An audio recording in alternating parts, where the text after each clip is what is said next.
PCB ने मुसलसल तनकीद के बाद मशकूक स्पॉन्सर से दूर रहने का फैसला किया है, जिसके तहत न्यूजीलैंड से सीरीज के स्पॉन्सर में ताहाल कोई ऐसी न्यूज वेबसाइट शामिल नहीं जिसके असल काम पर शकूक जाहिर किए जाते हों। पाकिस्तान क्रिकेट में गुज़िश्ता चंद बरसों के दौरान चंद मशकूक स्पॉन्सर भी सामने आए हैं। गो के बज़ाहिर वो न्यूज वेबसाइट्स हैं, मगर इनमें से बाज़ का ताल्लुक जुए की कंपनी से बताया गया। वो यहाँ नाम में मामूली तब्दीली करके काम कर रही थी। बाहमी सीरीज के बाद PSL में भी ये सिलसिला जारी रहा। इस पर बाज़ खिलाड़ियों ने एहतजाज भी किया। मोहम्मद रिजवान ने इख्तितामी मैचेस में मुल्तान सुल्तान के स्पॉन्सर का लोगो टेप से छुपा दिया था। ये मामला ज्यादा बढ़ा तो PC को भी एक्शन लेना पड़ा।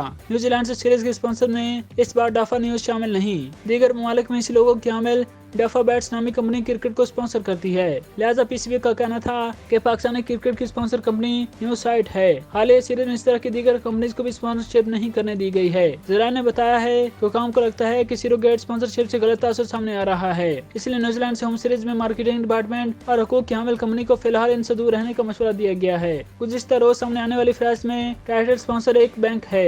दीगर कंपनी में कोई भी एक ऐसी न्यूज साइट शामिल नहीं। अभी ये वाज़ेह नहीं हो सका कि बोर्ड का ये इक़दाम सिर्फ एक सीरीज के लिए है या मुस्तकबिल के लिए तमाम इवेंट्स में लागू किया जाएगा।